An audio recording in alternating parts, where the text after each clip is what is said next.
오늘 하나님의 말씀은 마가복음 11장 12절에서 18절 말씀입니다. 함께 읽겠습니다. 이튿날 그들이 베다니에서 나왔을 때 예수께서 시장하신지라 멀리서 잎사귀 있는 한 무화과 나무를 보시고 혹 그 나무에 무엇이 있을까 하여 가셨더니 가서 보신즉 잎사귀 외에 아무것도 없더라. 이는 무화과의 때가 아님이라. 예수께서 나무에게 말씀하여 이르시되 이제부터 영원토록 사람이 내게서 열매를 따 먹지 못하리라 하시니 제자들이 이를 듣더라. 그들이 예루살렘에 들어가니라. 예수께서 성전에 들어가사 성전 안에서 매매하는 자들을 내쫓으시며 돈 바꾸는 자들의 상과 비둘기 파는 자들의 의자를 둘러 엎으시며 아무나 물건을 가지고 성전 안으로 지나다님을 허락하지 아니하시고 이에 가르쳐 이르시되 기록된 바 내 집은 만민이 기도하는 집이라 칭함을 받으리라 하고 아니하였느냐. 너희는 강도의 소굴을 만들었도다 하시매 대제사장들과 서기관들이 듣고 예수를 어떻게 죽일까 하고 꾀하니 이는 무리가 다 그의 교훈을 놀랍게 여김으로 그를 두려워함일러라라. 아멘.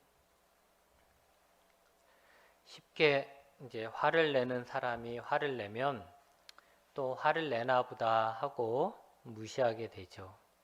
하지만 화를 내지 않았던 사람이 화를 내면 사람들은 심각하게 받아들이게 됩니다. 왜냐하면 웬만하면 저 사람이 화를 안 낼 텐데 나는 지금까지 저 사람이 화낸 거 한 번도 본 적 없는데 그런데 지금 화를 내네?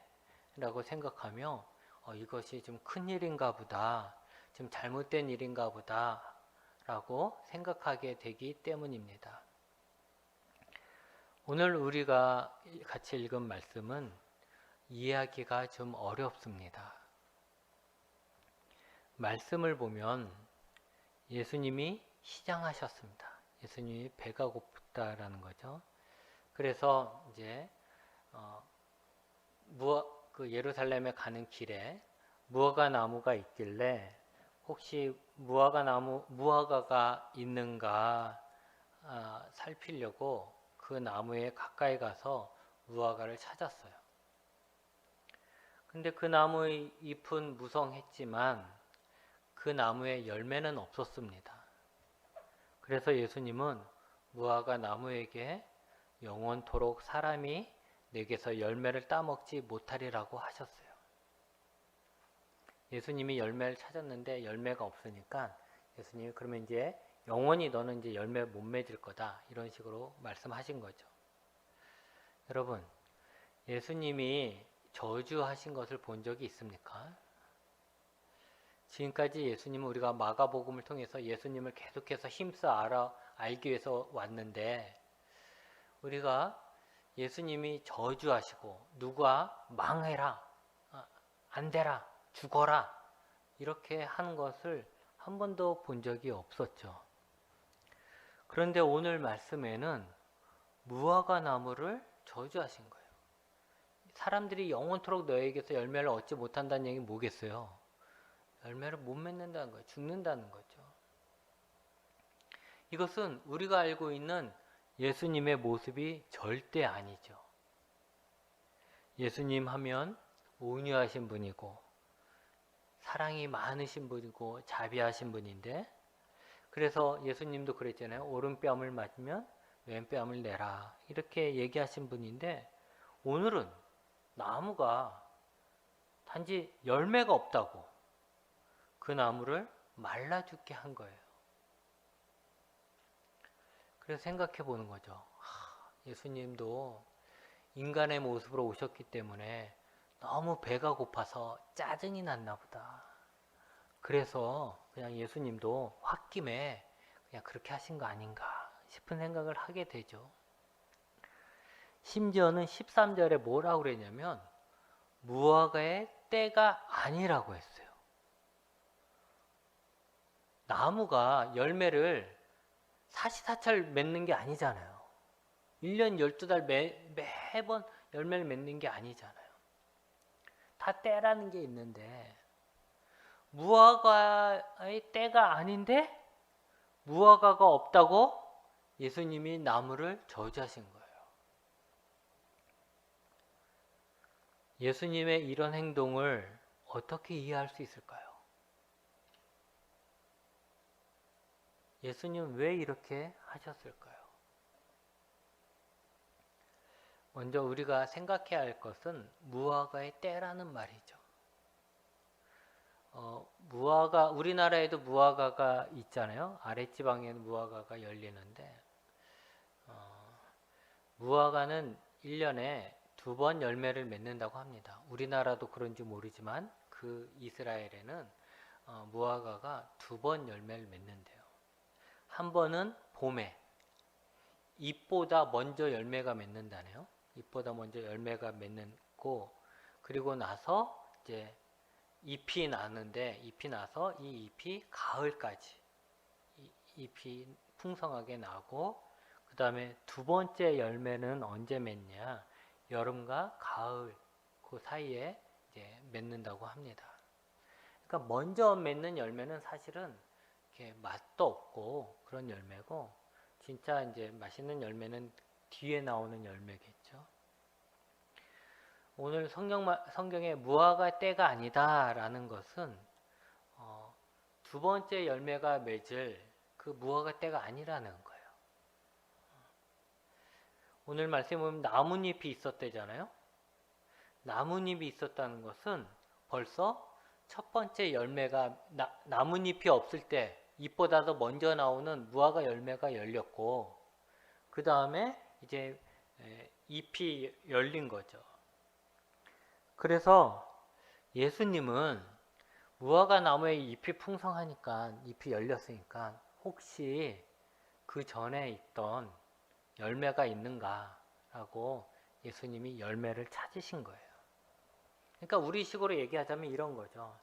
봄에 복숭아가 언제 열리죠? 여름에 열리잖아요. 복숭아는 여름에 수확하잖아요.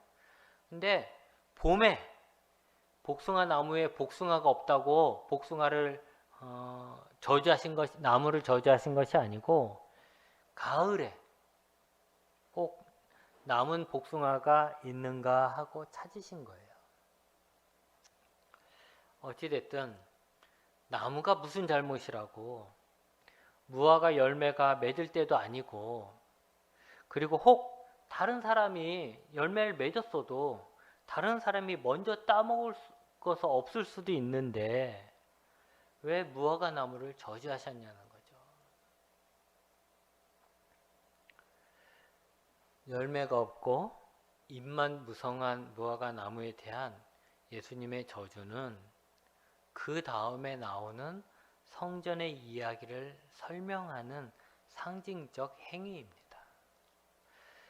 성경에 보면 구약에 보면 선지자들이 엉뚱한 일을 할 때가 많아요. 엉뚱한 일을. 근데 그 엉뚱한 행동을 하는 이유가 뭐죠? 그것이 하나님이 그 사람에게 그 엉뚱한 짓을 시켜요.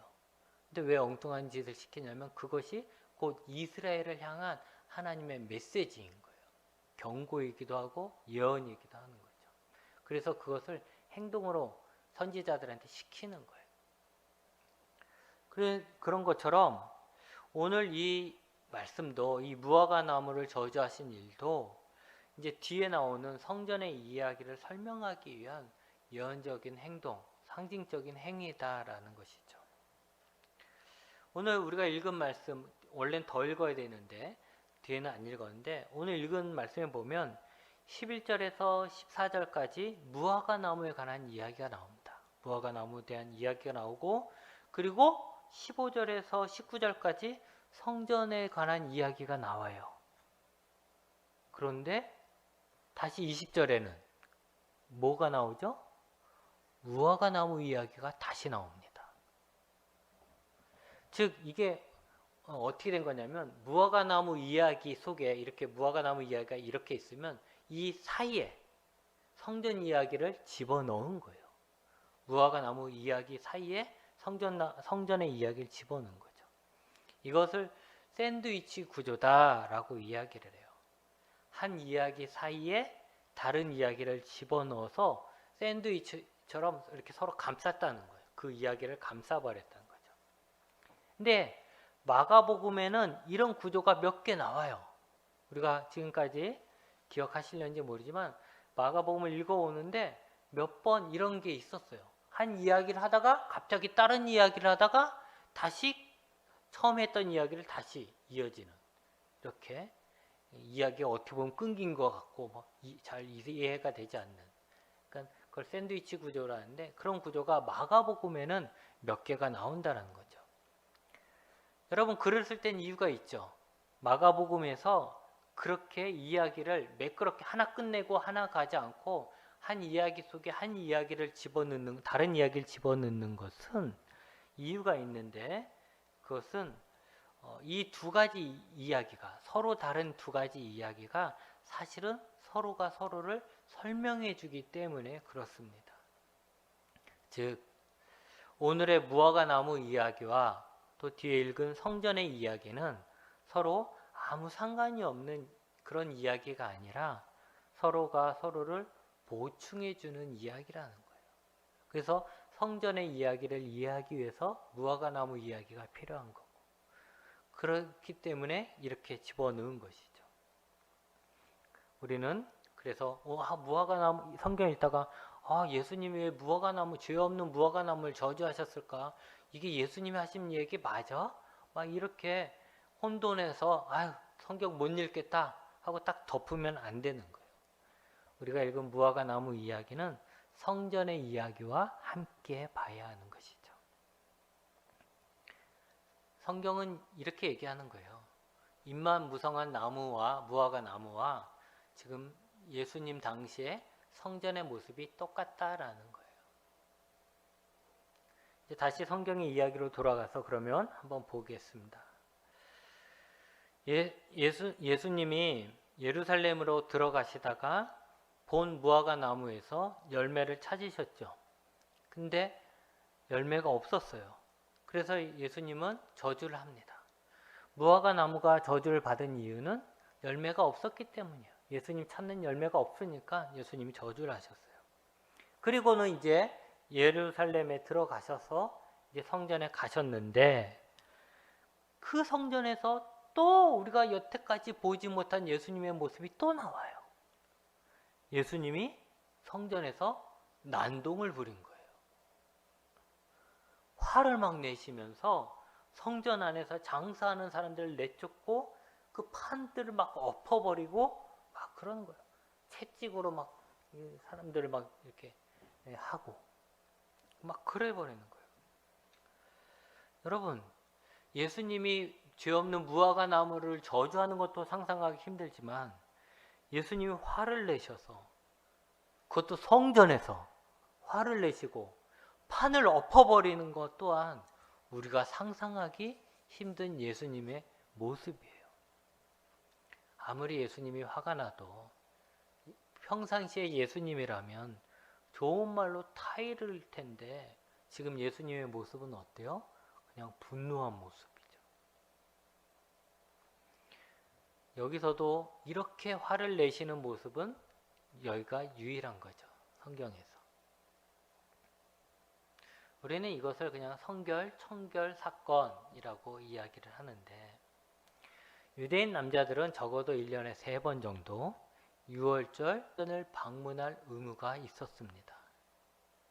이때가 되면 수많은 사람들이, 각기 흩어졌던 수많은 사람들이 예루살렘 성전으로 모여들었고 그들은 성전에서 제사를 드렸습니다.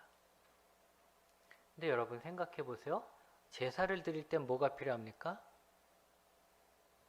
제물이 필요하죠. 짐승이 필요한 거예요. 근데 제사에 쓰이는 제물은 하나님 앞에 드리는 거기 때문에 조건이 있어요. 그 조건이 뭐냐면 흠이 없어야 된다라는 것이죠. 근데 한번 여러분 생각해 보십시오.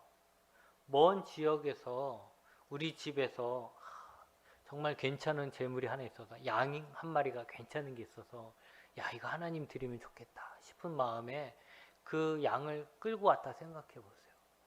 먼 지역에서 왔기 때문에 오다가 그 동물에게 흠이 날 수 있잖아요. 가져오다가 어떤 상처가 날 수도 있어요. 또 무엇보다도 중요한 건 이 제사장이에요. 이 제사장이 누가 재물을 갖고 오면 그것을 하나님 앞에 드려야 되는데 이 제사장이 딱 보고 야 이건 흠이 있다. 이건 안 되겠다. 이렇게 해버리면 제사를 못 드리는 거죠. 그래서 사람들은 대부분 어쩔 수 없이 성전 가까이에서 제사 드릴 짐승을 구입하게 되는 거예요. 집에서 키우던 양 중에 한 마리 갖고 와서 하나님 앞에 드리는 게 아니고 그냥 제사 지내려니까 그 앞에서 파는 거, 그 성전에서 파는 거, 근처에서 파는 거를 한 마리 사가지고 그냥 가져가는 거죠. 그러니 그런 장사치들이 이 제사 지낼 때마다 예루살렘 주변에 있는 건 당연한 거예요. 그런데 오늘 말씀해 보니까 이 장사치들이 어디에 있어요? 성전 안으로 들어온 거예요. 성전 안으로 들어갔어요. 환전상은 왜 있느냐? 환전하는 게 왜 필요하냐? 남자 유대인들은 1년에 한 번 성전세를 내야 했습니다. 의무적으로 성전세를 1년에 한 번씩 내야 돼요. 그런데 이 성전세를 아무 돈으로 내는 것이 아니라 두로의 동전으로 내라고 정해 놨어요. 그냥 우리 같으면 그냥 네가 갖고 있는 것 중에 그냥 그걸로 내 할 텐데 그게 아니라 그 당시에는 지금처럼 뭐 화폐가 정확하지 않았잖아요. 그러니까 각기 나라마다 쓰는 다 그 돈이 달랐어요. 그리고 품질이 다 달랐죠. 은전이라면 그 은의 함량 정도가 다 달랐어요. 그러니까 아예 통일을 한 거예요. 안 돼. 이런 거 저런 거 다 안 받고 두로의 동전으로만 받겠다. 두로 동전으로만 받겠다. 이렇게 정해놓은 거예요. 그러니까 평상시에 그 동전을 쓰는 사람이면 그 돈을 그냥 내면 되는데 대부분의 사람들은 그 돈을 안 쓰거든요. 자기가 살던 지역에서 쓰는 화폐를 쓰지. 또 로마에서 발행하는 그런 걸 쓰지. 누가 그걸 쓰겠냐고요. 그러니까 자기 돈을 가지고 와서 환전상에게 주고 두로의 동전으로 바꾸는 거예요. 세금 내기 위해서. 성전세를 내기 위해서. 그러니까 환전상이 그곳에 있는 것이죠. 그 당시 이제 성전의 구조를 보면 지금 예수님 시대의 성전은 첫 번째 우리가 알고 있는 성전은 솔로몬이 지은 성전이에요.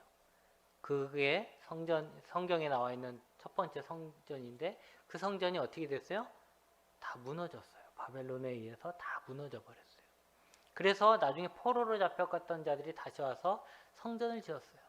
스룹바벨이 지은 성전인데 그런데 포로에서 돌아온 사람이 지은 성전이 솔로몬이 지었던 가장 나라가 부강했을 때 지었던 성전하고 같을 수는 없죠. 너무 초라한 성전이었어요. 사실은. 그런데 그런 성전이었는데 이제 헤롯이 예수님 시대에 예수님을 태어났을 때 예수님을 죽이려고 했었던 헤롯 왕이 유대인들의 마음을 환심을 사기 위해서 이 스룹바벨 성전을 중축한 거예요. 크고 화려하게 중축을 하는 거예요. 그것도 뭐 5년, 1, 2년 걸린 게 아니라 오랜 세월 걸려서 계속 중축을 한 거예요. 화려하고 크게. 그러니까 지금 예수님이 들어가셔서 이제 보고 있는 이 성전은 헤롯이 중축한 그 성전이라는 거죠. 그래서 성전의 구조를 보면 성전이 있고 또 제사장만이 들어갈 수 있는 제사장의 뜰이 있고 또 그 주변에 유대인들이 하나님 앞에 제사드리기 위해 들어갈 수 있는 이스라엘의 뜰이 있고 또 여인들이 들어갈 수 있는 뜰이 있고 그 주변으로 이제 마지막으로 그 주변으로 이방인이 들어가는 이방인의 뜰이 있는 거예요. 그러니까 성전에 그냥 사람들이 막 들어오게끔 돼 있는 게 아니라 구분되어 있는 거예요. 뜰로 구분되어 있어서 이스라엘 남자면 여기까지 들어오고 여자면 여기까지 들어오고 이방인들은 들어오지 못하고 이방인들만 있을 수 있는 저 먼 지역에 그런 뜰을 마련해 놓은 거죠. 그런 구조가 있는데 그런 구조에서 각종 짐승을 파는 상인들과 환전상들이 어디에 있었을까? 이 사람들이 성전에 어디에 있었을까? 이들은 이방인 뜰에서 자리를 펴고 장사를 하고 있었던 거죠. 여러분, 이 명절에 이 절기에는 사람들이 매우 많이 옵니다. 예루살렘 근처에 숙박시설이 다 모자랄 정도로 많은 사람들이 성전에 모이는 거예요. 각기 흩어졌던 사람들이 1년에 한두 번 예수님 그 성전으로 모이는 날이니까 얼마나 많이 오겠어요. 어떤 사람은 예루살렘 인구의 5배 이상이 온다 뭐 이렇게 얘기도 해요. 그러니까 미어 터지는, 우리말로 하면 사람으로 인해 미어 터지는 거죠. 그러면 그들이 이제 제사를 지내러 성전에 온다고 생각했을 때 성전이 얼마나 복잡할까요? 그리고 그렇게 사람들이 많이 모이면 장사하는 사람에게는 대목이 되는 거죠. 여러분, 성전이 어떤 모습이려는지 상상이 되시죠? 수많은 사람들이 제사를 지내겠다고 성전으로 모이고 또 그들을 대상으로 장사를 하려고 많은 장사꾼들이 여기저기 판을 깔고 짐승들을 팔고 환전을 하는 거예요. 그러니 이방인들이, 그 이방인 뜰에서 그렇게 하는 거잖아요. 그러니 이방인들이 하나님께 진지하게 예배나 기도를 드릴 수 있겠습니까? 완전 시장통인데. 하나님을 예배하고 하나님을 제사하고 하나님께 제사 드리고 하나님 앞에 기도해야 될 그 성전인데, 그런 뜰인데, 그런 장소인데 그곳이 장사꾼들로 인해서, 돈 벌려는 장사꾼들로 인해서 그것이 방해받는 거예요. 시장통이 되는 거예요. 그곳에 경건함이란 찾아볼 수가 없는 것이죠. 예수님은 장사꾼들을 내쫓으시면서 이렇게 말씀하셨죠. 내 집은 만민이 기도하는 집이라 칭함을 받으리라 하지 아니하느냐, 이렇게 얘기를 하셨어요. 내 집은 만민이 기도하는 집이다. 이 말씀은 이사야에서 말씀을 인용한 것인데, 하나님과 연합한 이방인도 하나님께 제사를 드리고 기도하게 될 것이라고 말씀하신 거예요. 성전에는 철저하게 이스라엘 사람들만 가서 제사를 지내는 곳이잖아요. 그런데 이제 이사야서를 통해서 하나님이 이제는 하나님과 연합한 이방인들도 하나님 앞에 나와서 예배를 드리고 기도를 한다는 거예요. 그래서 이제는 이스라엘 사람들만의 성전이 아니라 만민이 기도하는 집이 되는 거예요. 그렇게 될 것이다, 이렇게 얘기를 한 거예요.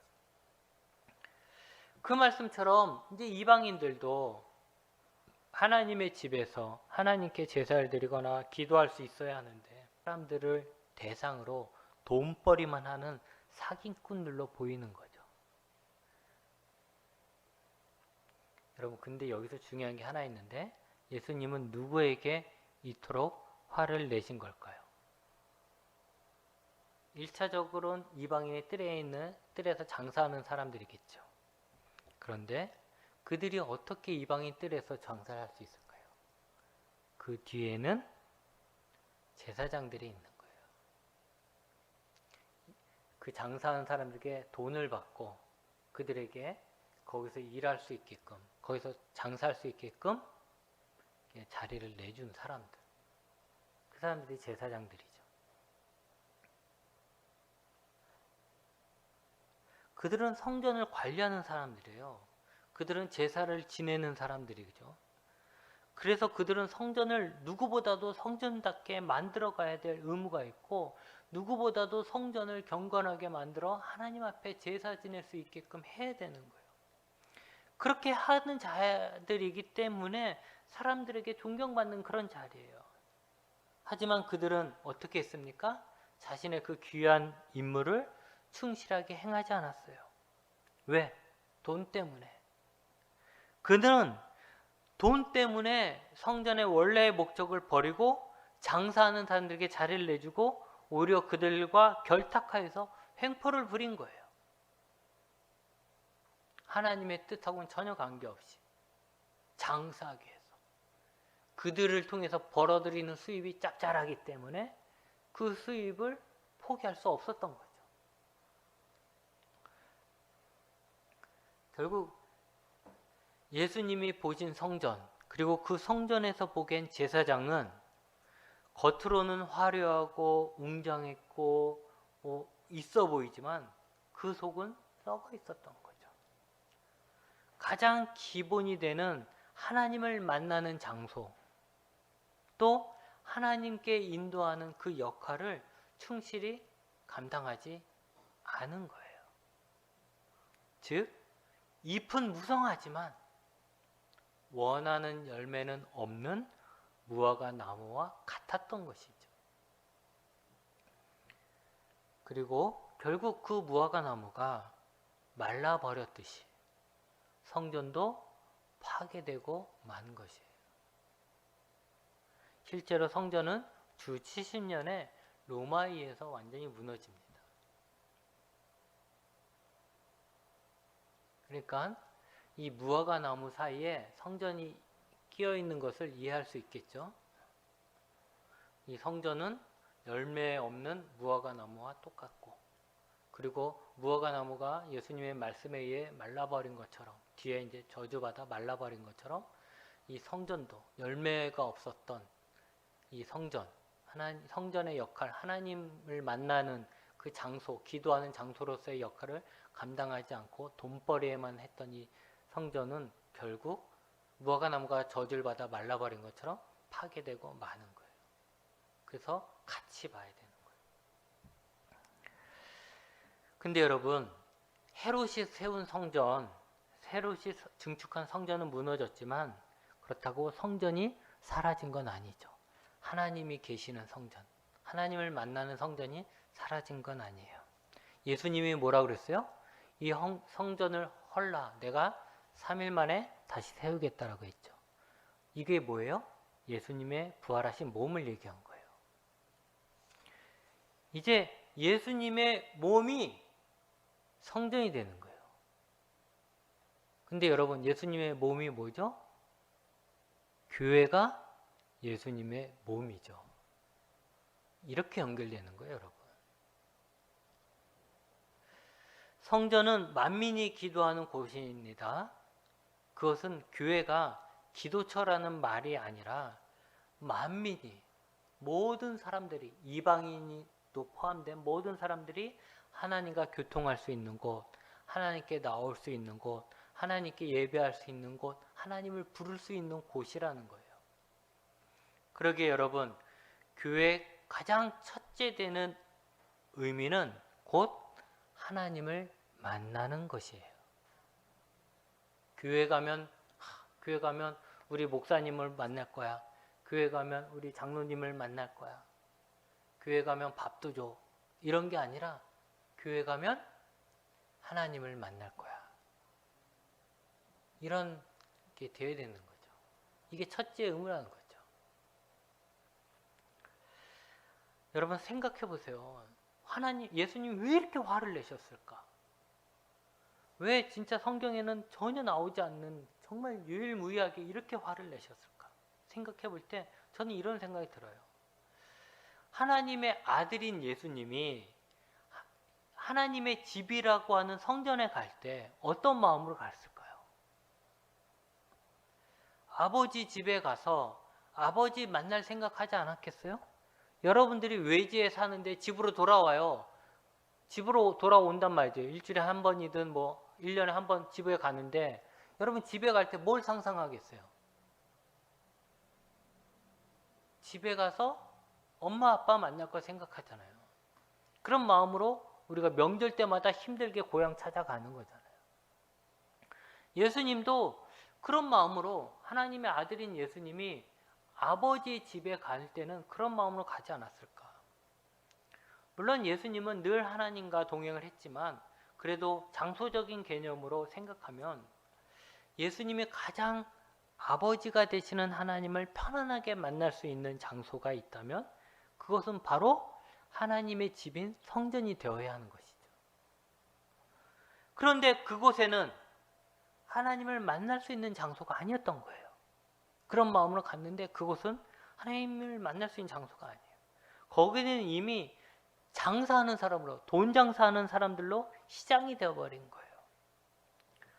더 화가 나는 것은 하나님의 집을 잘 관리해야 될 이 제사장들이 도둑이 되어서 그런 짓을 하고 있는 거예요. 그런 짓을 하는 거예요. 믿는 도끼에 발등 찍힌 거죠. 그래서 심지어는 자신들의 도둑질을 못하게 방해하는 예수님, 막 성전을 막 환전상을 막 뒤엎고 막 이렇게 하는 예수님을 어떻게 했어요? 죽이려고까지 하잖아요. 야, 내가 돈 버는데 저게 뭔데 돈 못 벌게 시리 깽판치냐? 저거 죽여야 되겠다. 이런 생각까지 하는 거예요. 그러니까 이 당시에 제사장들이 지금 얼마나 악해져 있는지, 하나님의 섬기는 이 제사장이라고 하는 사람들이 하나님의 마음을 갖는 게 아니라 오직 현실적으로 돈을 버는데 혈안이 돼 있어서 물불을 가리지 못하는 거죠.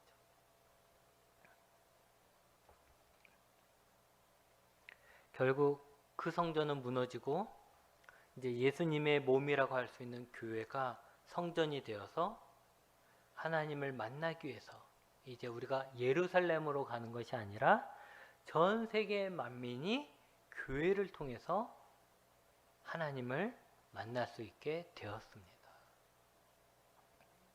그리고 그렇게 해서 2000년이 흘렀습니다.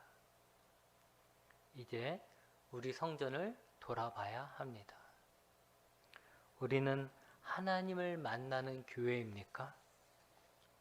우리는 하나님을 만나기 위해서 교회에 옵니까? 우리는 하나님을 만날 것을 기대하고 있습니까? 아니면 점점 돈을 위해서 자리를 양보하고 있지는 않습니까?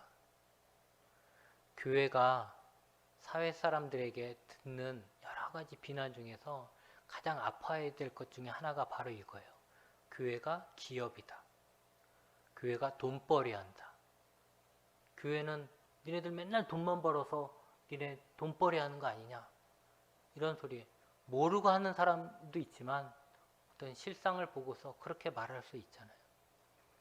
그런 것을 우리는 정말 가슴 아파해야 되는 거죠. 예수님이 그런 말씀을 우리에게도 하실 수 있는 거예요. 야, 2000년 전에 그래서 그 성전 무너졌어. 돈 때문에 돈 거리고 돈 벌기 위해서 결국 그 성전이 해야 될 온전한 맺어야 될 열매를 못 맺어서 그 성전 무너졌잖아. 그리고 이제 너희가 교회가 됐는데 2000년이 흐른 지금 너희들이 똑같이 그때 그 성전과 똑같이 너희들이 하나님 앞에 맺어야 될 열매가 없고 그것이 결국 하나님을 만날 수 있는 장소였는데 그것을 놓치고 오히려 돈 버는데 교회를 짓고 성도들이 모여서 교회에서 장사하고 돈 벌려고만 혈안이 되어 있으면 어떻게 되느냐라는 거죠.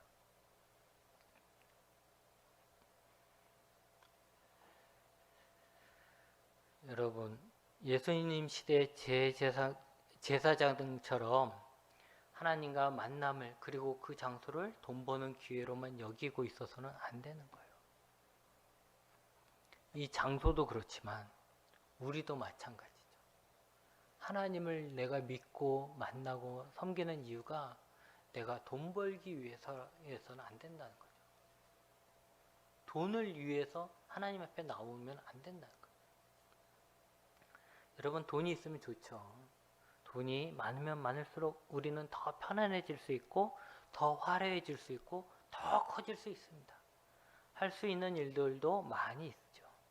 하지만 아무리 커지고 여러 일을 할 수 있어도 예수님이 찾으시는 열매가 없으면 보기에만 그럴듯해 보이는 잎만 무성한 나무인 거예요. 예수님은 열매로 그 나무를 안다라고 하셨어요. 내가 예수님의 사람인지 아닌지는 예수님이 찾으시는 열매가 있느냐 없느냐로 알 수 있는 거예요. 지금 바쁜 삶을 잠시 내려놓고 자신을 살펴보십시오.